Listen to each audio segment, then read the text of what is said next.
My name is William Carter. On my birthday, my son handed me a bottle of whiskey, a gift that should have meant thoughtfulness, but instead carried a sting. Because not long after I found out, he had actually chosen that same whiskey for his father-in-law, leaving me with nothing more than the leftovers. That was the moment I realized. Maybe I wasn't the father he respected anymore. On my 58th birthday, my son walked in with a gift. It wasn't for me, not really. Jazz murmured from the hidden speakers, while amber light warmed the edges of crystal and chrome. Conversations skimmed the surface of old deals and older friendships, the kind of polite talk that floats over a catered evening. I stood where the sight lines met habit, not ego, watching the room breathe former partners, neighbors from the cul-de-sac, a few guys who still called me Bill because they'd known me before the first warehouse lease. This should have been a simple celebration. Instead, the instant Ethan crossed the threshold with a lacquered box tucked under his arm, I felt the air lean. In other years, his presence had been gestures, a tasteful tie, a hardcover. No one reads an envelope with a note that said, "We should grab lunch soon." Tonight, the box had weight. The paper was hand-torn Japanese stock, the ribbon a careful blood red. When I slipped the ribbon free and unfolded the tissue, Macallan 25 stared back at me like a quiet dare. It was too fine for the occasion, too deliberate. And Ethan's eyes didn't settle on me. They flicked past, quick as a whisper, toward Richard Moore. I tilted the box, and a small ivory card slid loose from the inner lip, as if embarrassed to be caught. The handwriting had the cockiness of a rushed flourish. For Richard, with admiration. The ink bled slightly where the pen had lingered, on the last stroke of admiration, a vanity pause. I set my thumb on the card covering half the word and looked up. Richard stood near the French doors framed by the backyard maples. 60 silver hair, a smile that never spent more than it had to. He wore the expression of a man politely pleased by a ritual he considered beneath him. Sophia was beside him, sharp dress, sharper gaze, following Ethan's movement with the tight focus of a handler. When she caught me watching, she smoothed an invisible crease from her sleeve and turned the corners of her mouth up 2 degrees. Nothing in that grin was warm. I returned the card to the box and closed it softly, like setting down a sentence I'd chosen not to read aloud. "Thank you, son," I said. And I meant it in the way a chess player means the word when an opponent advances a piece exactly where he hoped. "Happy birthday, Dad." Ethan answered. His voice carried just enough for the nearby guests to hear. "Thought you'd appreciate something special." "I do." I let my eyes rest on him. He looked good, which is to say, expensive slim suit, studied stubble, the easy confidence of a man who's convinced himself that the next rung is already under his shoe. Then that flicker again, not even a full glance toward Richard. A tell. Small tells build big cases. People drifted closer. A server slid past with oysters. A friend from the old days clapped my shoulder and asked about fishing upstate. I gave him a story and watched Ethan give the room a performance of filial pride. Hand on my back, a laugh, slightly too loud the practiced aside about learning everything from him.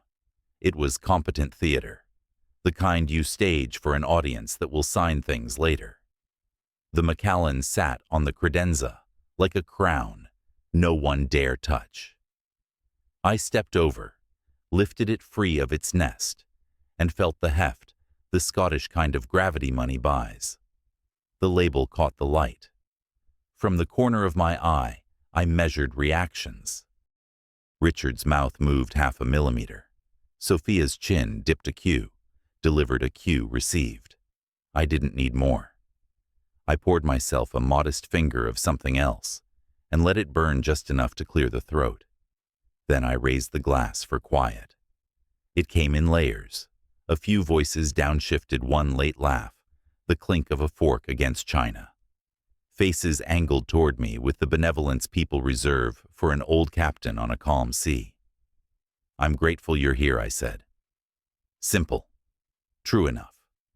A lot of years sit in this room. I lifted the Macallan box with my other hand and turned to where Richard stood.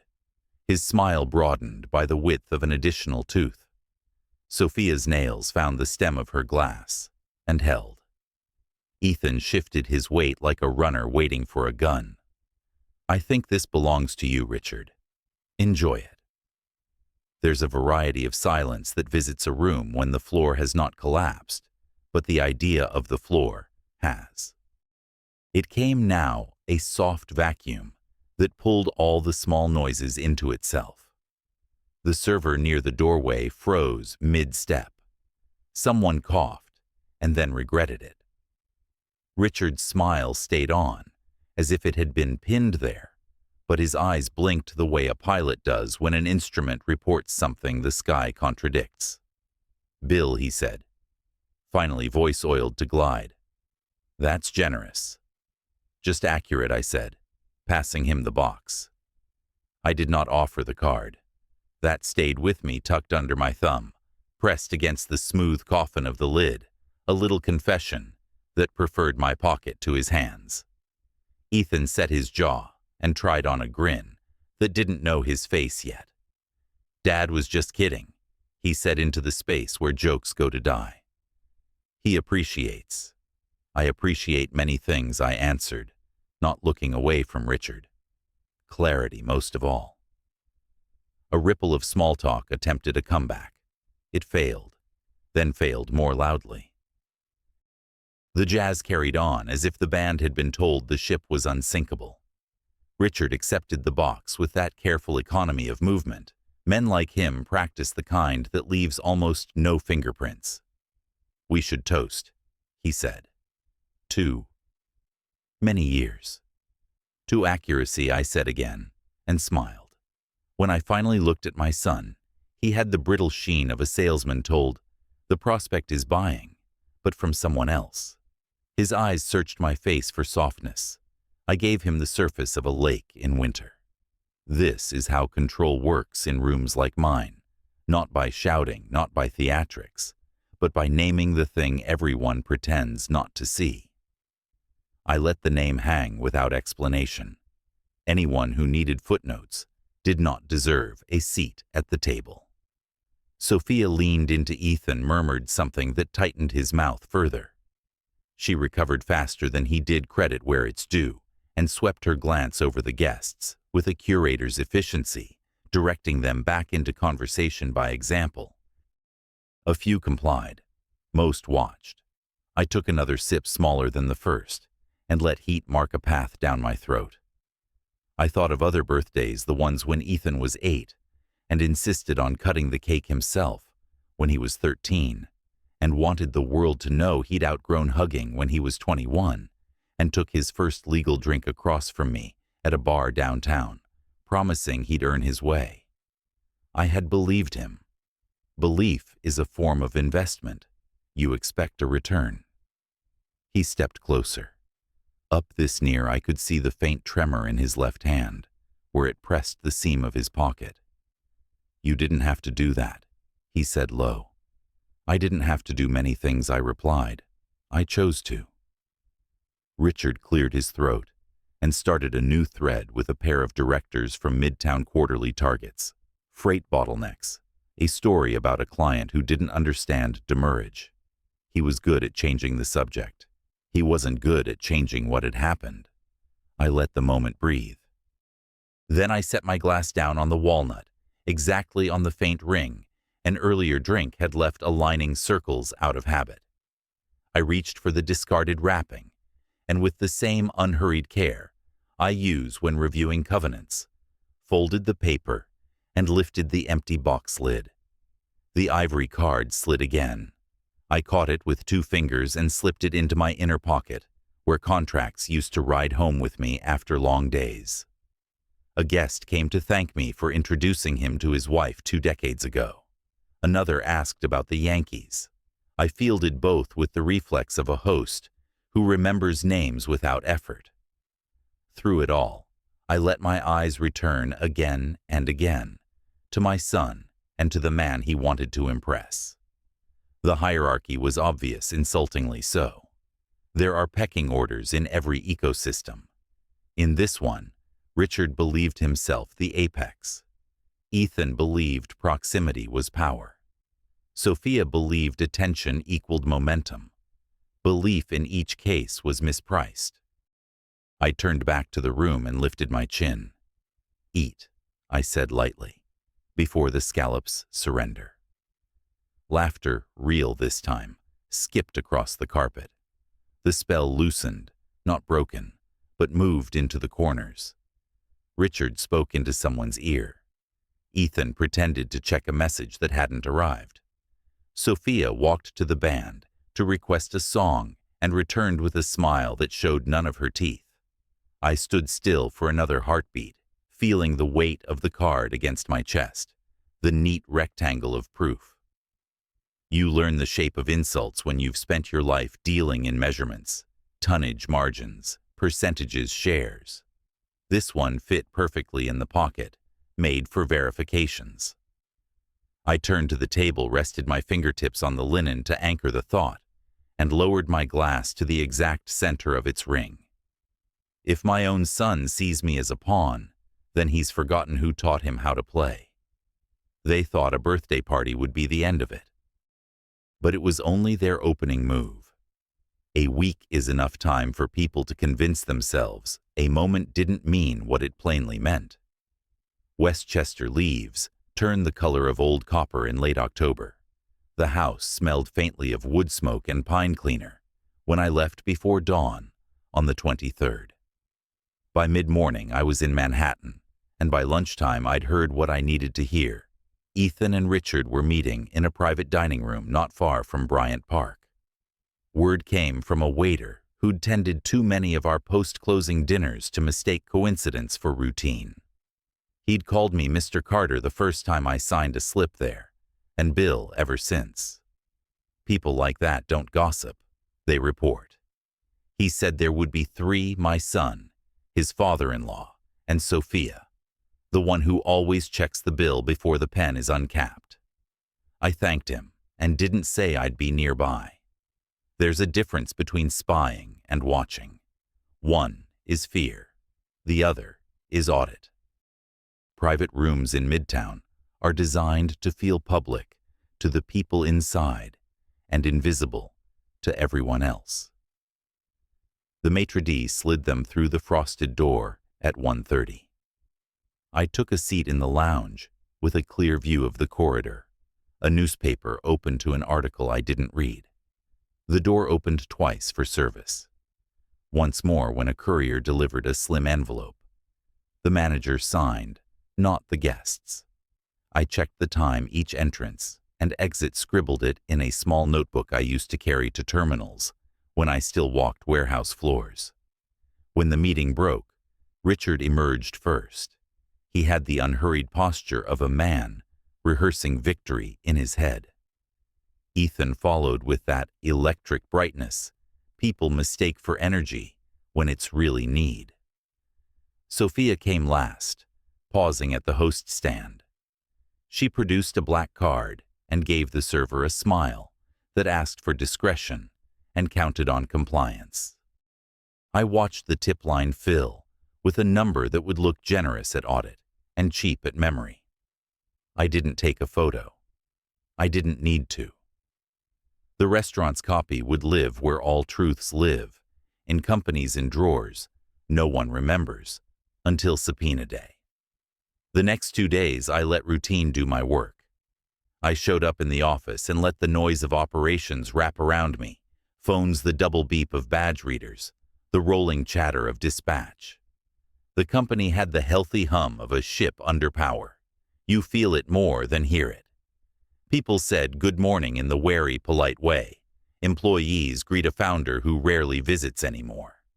I asked to see the weekly cash forecast and a list of capital commitments queued for November.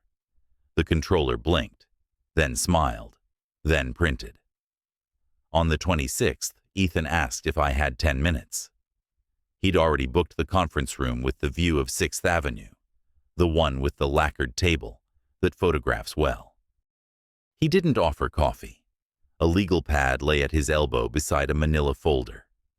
He waited for me to sit before sliding the folder across, palms up, like a priest presenting a sacrament. "Just a draft," he said. "A starting point." The title on the first page was Separation Agreement, in the large, indifferent font lawyers use when they want the words to carry the weight, not the styling. It was full of friendly verbs and funeral nouns. We would honor and recognize and memorialize my contributions, while I agreed to transition and refrain. A golden watch in the language of HR. A muzzle in the language of power. I read it as if it were somebody else's, which is the only way to read such things without letting them write you. The severance figures were the kind you put in press releases. The restrictive covenants were the kind that put you outside your own front door. More interesting than the clauses were the omissions. No mention of the bylaws' thresholds on material transactions. No affirmation of veto rights tied to founder stock. No schedule of pending extraordinary deals. If you want a signature, you make it easy to convince yourself nothing essential is changing. They'd tried. "Who drafted this?" I asked. "We had counsel. Look at a template," he said, then added the kind of small lie people think disappears if you stare through it. "Mostly me." "You've been busy," I said. He leaned back, ankle over knee, the pose of a young executive showing the room he belongs in the chair. "Dad, the market's changing. We need a different profile to scale. This gives you space. It's dignified." I nodded as if he'd offered me a chair at a window instead of a seat outside the building. "When did you decide dignity required a private dining room?" For a second, he didn't understand. Then the color in his face shifted like a light passed under water. He recovered well. "We meet with partners all the time." "I'm sure," I said. "They pay on More Capital's card all the time." He smiled thin as a paper cut. "Are you having me followed?" "No. I'm having you watched." I closed the folder and rested my palm on it. "There's a difference." "Dad," he said, and the word tried to do too many jobs. Plea warning claim. "You've had your time. Step aside before you embarrass yourself." The sentence was casual enough to be rehearsed. He'd practiced it, smoothed the edges, tested the effect in a mirror or a mind. I let it sit between us, then slid the folder back across the table with 2 fingers. "I don't sign drafts," I said. "Bring me a final when you've decided what you're actually asking." He exhaled through his nose, nodded once, and stood. We did not shake hands. He left the door open the exact width that signals confidence to passers-by. I closed it after he was gone. That night, I drove the long way home over the bridge and into the dark ribbon between counties, where radio stations blur. It helps to think when the dial loses its grip. At the kitchen island, I wrote the day's notes clean. The time the courier reached the restaurant, the sequence of signatures on the check, the phrasing on the agreement that would play well in a board packet and badly in litigation. Then I slept like a man who knows the hours matter.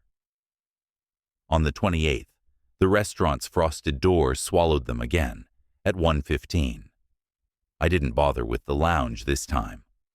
I parked across the street with a clear line to the entrance and a copy of the Journal.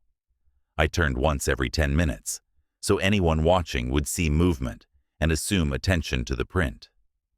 Midtown has a rhythm. When you've spent decades in logistics, you learn the tempo of doorways, the way longshoremen learn tides. 2 men in suits who weren't hungry went in and came out ahead of the food. A woman in a charcoal blazer checked her phone, then the name on the reservation list, then her phone again. An assistant taking instruction. 15 minutes later, A man I didn't recognize arrived with a briefcase and a necktie that had the eager sheen of a recent promotion. He went straight to the private corridor and didn't return for an hour. I noted his build, his gait, the fact that he didn't wear a coat in late October indoor parking then. The little things tell you who a person thinks he is. At 2:30, the door opened. The unknown man left first lighter by one envelope. Richard followed with the lazy satisfaction of an angler who's decided the fish will eventually tire. Ethan trailed, reading a message and answering with his thumbs. Sophia lingered just long enough to intercept the check. She didn't even look at the total before signing, which told me the total didn't matter. The card she used bore the same distinctive matte finish as last time. Accounting departments love matte finishes. They scan without glare. I drove around the block once and let the red lights slow me into the decision I'd already made. You can't out-argue appetite. You can only out-structure it. If they were building a special-purpose vehicle to gather a stake, it meant two things. They wanted speed and they wanted distance. SPVs provide both money gathers under a new name, while the old names stay clean. Unless the bookkeeping is sloppy. It usually is. People careful enough to be devious are rarely patient enough to be immaculate. Back at the office, I didn't confront anyone. Confrontation is a story you tell yourself to feel big. I asked the assistant to email me the latest vendor onboarding forms, the ones compliance pretends to read, along with the payments, over $25,000 for the past 60 days. I asked facilities to send a copy of the visitor logs for the floor and IT to confirm retention policies for personal devices used on corporate Wi-Fi. They didn't blink. Founders who still have an email address get strange requests. That afternoon, I toured the operations floor and shook hands I hadn't in months. People talk more when you remind them you remember their names. I ended the day in the garage writing the last line of notes under the dome light. The pen paused over the date. Outside, the chilled air reached through the cracks and pressed the smell of Manhattan onto the leather, warm, rubber, hot metal rain just beginning to consider itself. I'd spent a lifetime converting frictions like that into margins. Now the numbers were human, but the math still worked. Ethan's message came after dark, a screenshot of a calendar hold for strategic review, legacy, and growth. Harmless words. The most dangerous kind. I added it to my file and let the phone face down on the counter. My son had tried on a man's voice that afternoon and liked how it sounded in the room. He thought certainty could be manufactured at a table with a view. He thought I would accept a paper watch and the exit it measured. He thought a father's patience was the same as permission. If they want to push me out, they'll have to learn how hard I can push back. I knew I couldn't fight this war alone. So I called an old friend. The call went out on a Saturday afternoon, November the 2nd. The leaves in lower Manhattan skittered like coins in the gutters, chased by a wind that made you feel winter was already waiting in the wings. I dialed a number I hadn't used in years, though the digits had never left my memory. Bill Carter came, the voice on the other end, deep measured and instantly familiar. If you're calling me, something's gone sideways. David. I said, how do you feel about a drink tonight? That evening we met in a quiet bar off Stone Street, one of those places where the leather booths still hold the scent of cigars, long since outlawed. A dim chandelier rattled faintly with the passing subway. I arrived early, ordered a club soda, and laid out my notes in my head. David Green walked in precisely on time. The same lean frame I remembered from law school, though silver now streaked his beard. He carried himself like a man who had spent decades negotiating deals where billions turned on the tilt of a comma. Still punctual, I said as we clasped hands. Still sober, he replied, eyeing my glass. That's either wisdom or preparation. Which is it, both? I said. We slid into a booth. I told him everything: Ethan's whiskey stunt, the birthday ambush, the midtown dinners, the so-called separation agreement. David didn't interrupt. He listened the way lawyers do when they already see the endgame, but want to make sure the facts fit. When I finished, he folded his hands. You built Carter Enterprises. Your bylaws weren't just ink. Do you remember the founder protections we drafted in '93 vaguely? You wrote half of them. Then you'll recall any transaction exceeding 20% of consolidated assets requires founder approval. No majority vote can override it. It's a veto, a nuclear button in plain sight. I leaned back, memories clicking into place like tumblers in a lock. So, if Ethan and Richard are raising a vehicle to swallow shares, they'll need your signature if it triggers that threshold. And it will. David sipped his scotch. Which means you're not obsolete. You're the gatekeeper. 3 days later, the office whispered a new name into my ear: Maya Patel.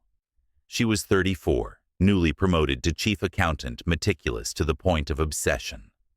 I'd noticed her before, only in the margins of board reports, her initials neat as embroidery.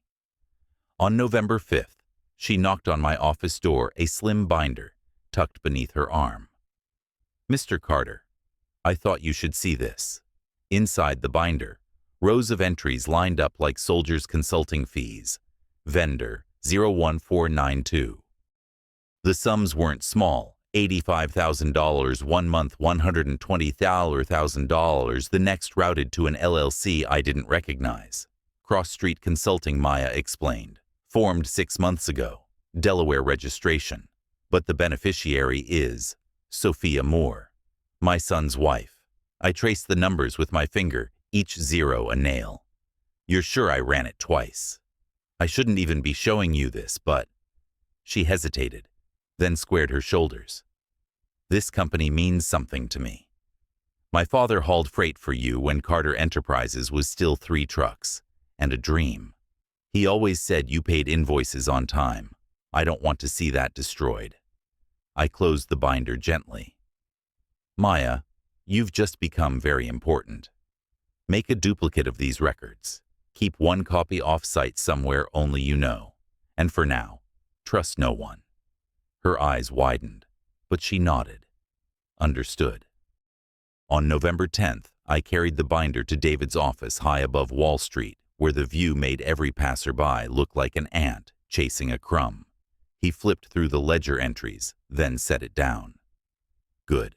Very good. But this is just smoke. To win, you need fire. Which means chain of custody. Not just payments, but authorizations, emails, signatures.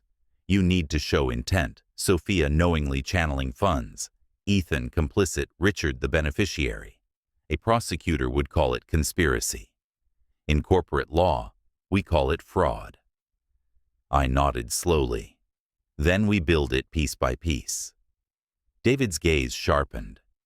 You always played the long game. Now you'll have to play it perfectly. Because once they realize you're not rolling over, they'll accelerate. They'll try to erase you from the board altogether. I let silence sit between us. Then I said, calm as I could, then let's give them a reason to rush. A trap they'll build for themselves. That night, alone in my study, I opened the Carter bylaws. The language was clear. Any disposition or acquisition involving 20% or more of consolidated assets shall require express written approval of the founder.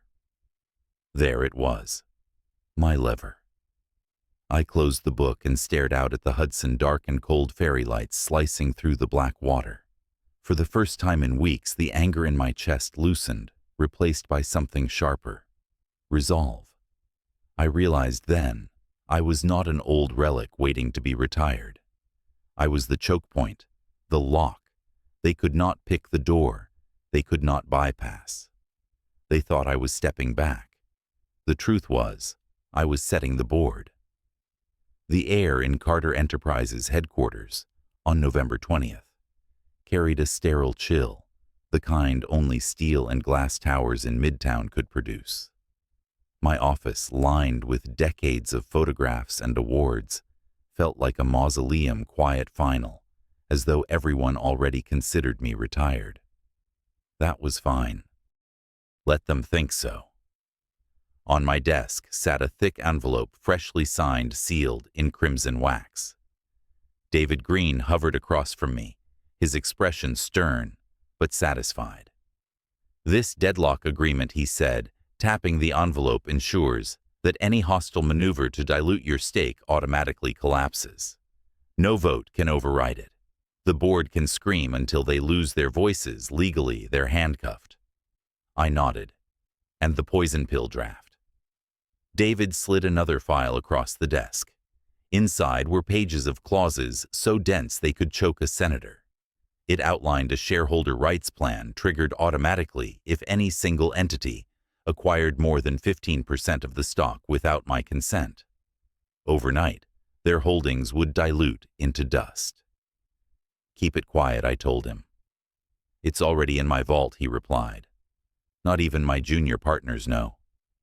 I leaned back, exhaling. On the surface, I looked weary, as though burdened by the weight of inevitability. Inside, though, my pulse was steady. The board thought I was fading. Ethan thought I was folding.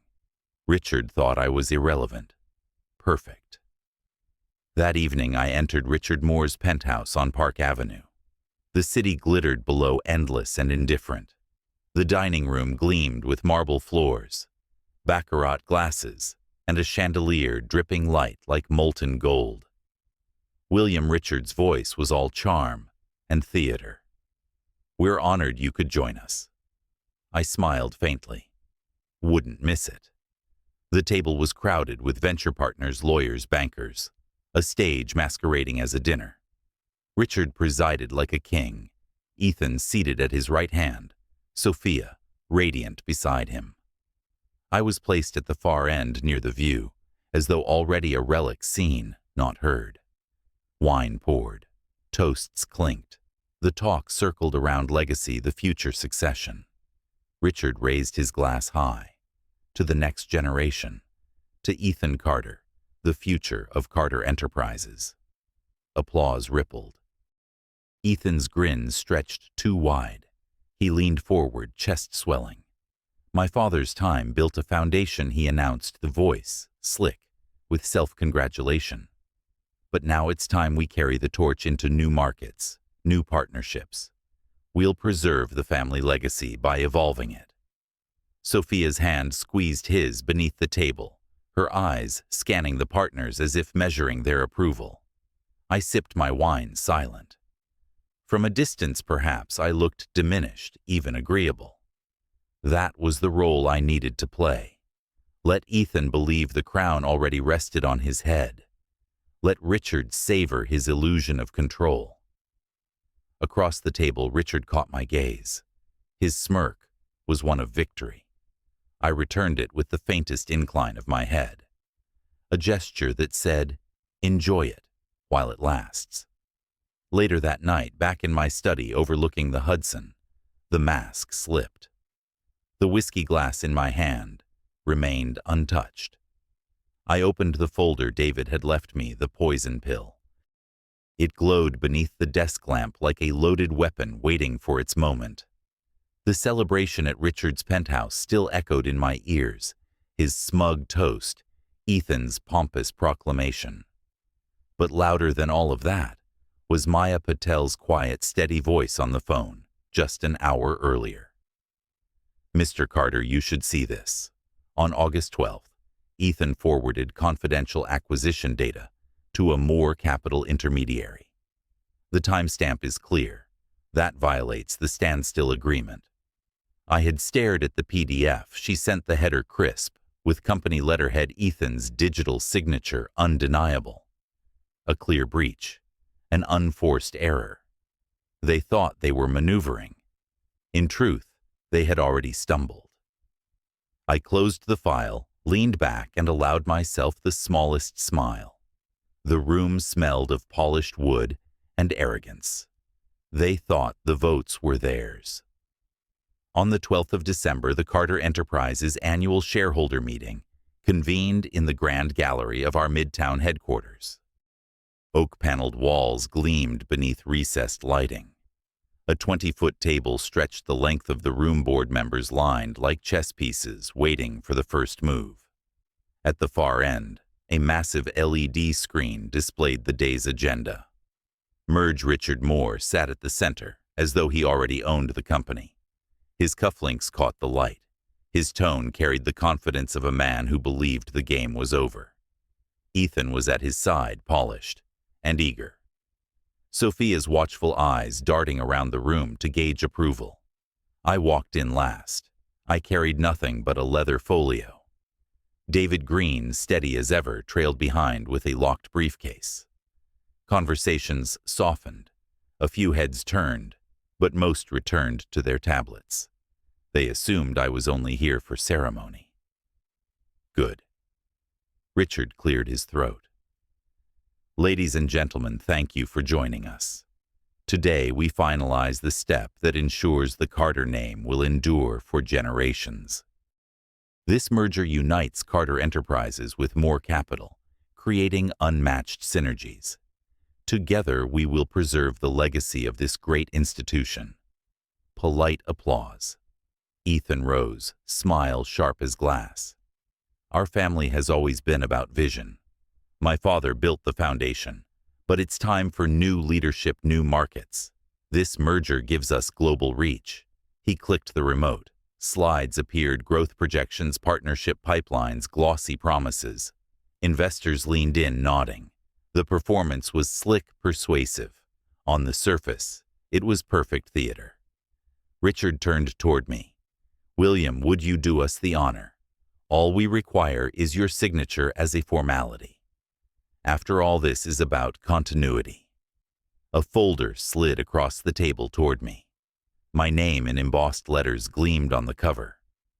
I let my hand rest on it for several seconds, long enough for the silence to stretch taut.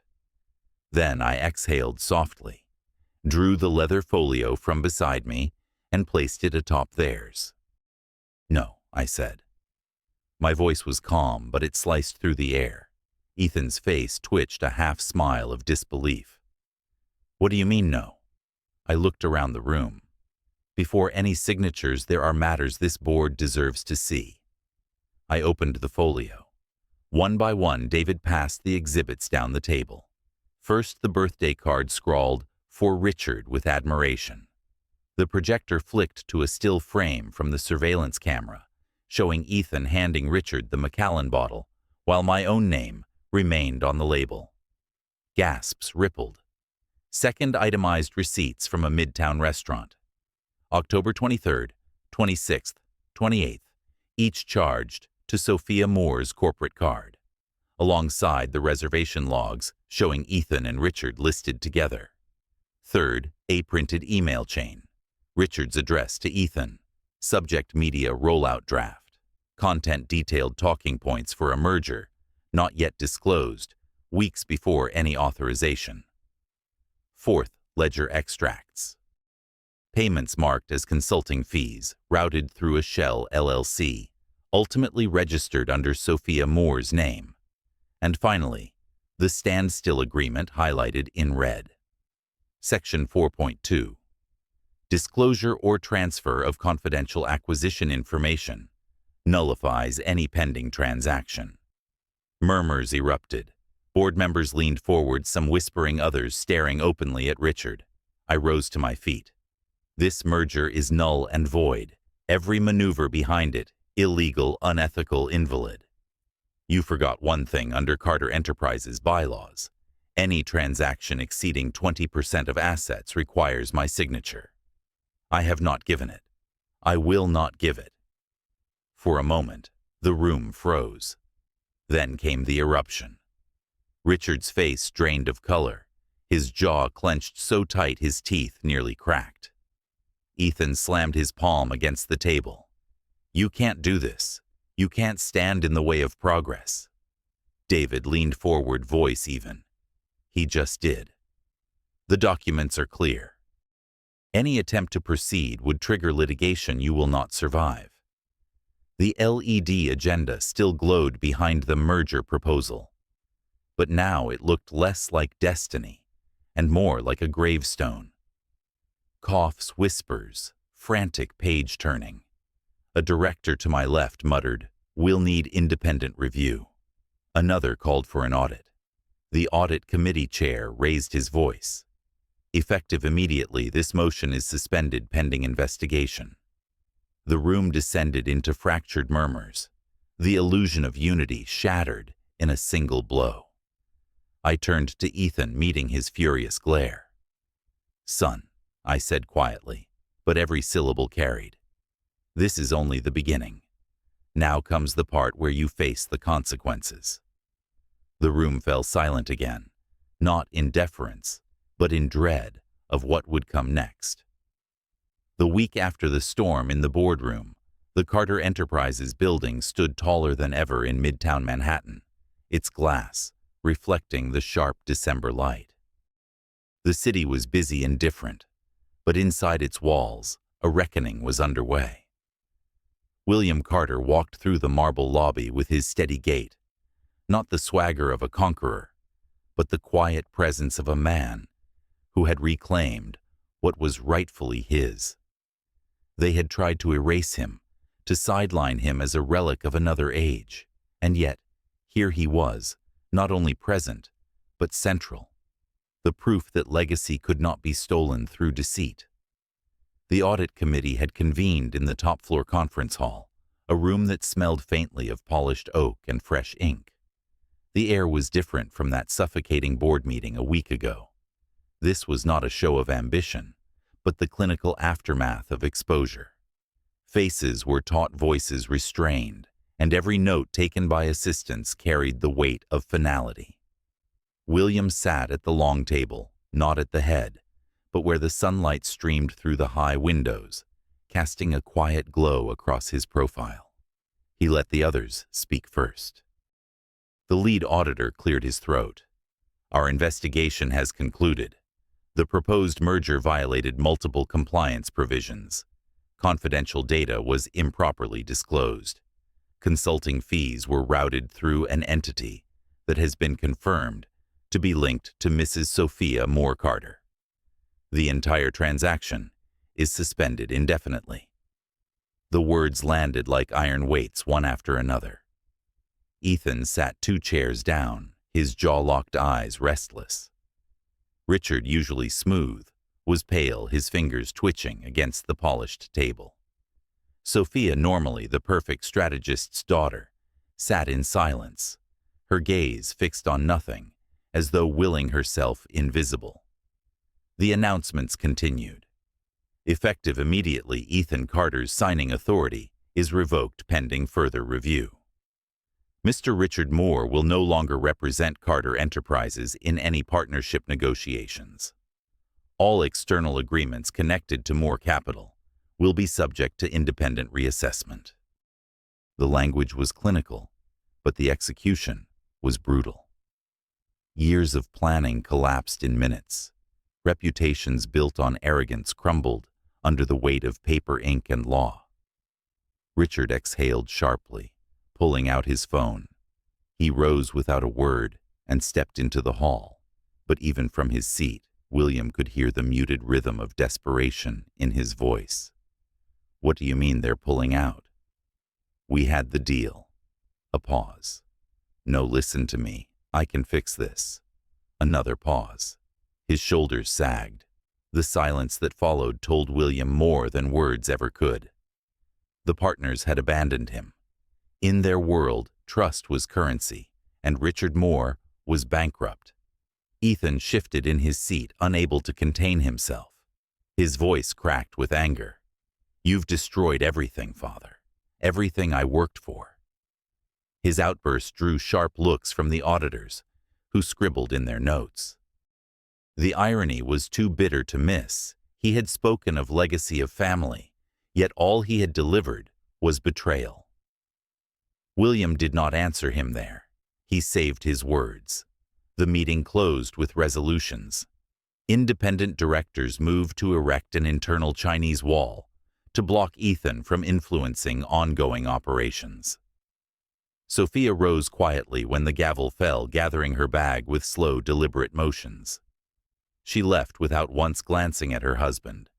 Ethan called her name softly, but she walked on heels, tapping a verdict down the hallway. Richard did not return to the room. The Carter name remained, but the Moores had been erased from its future.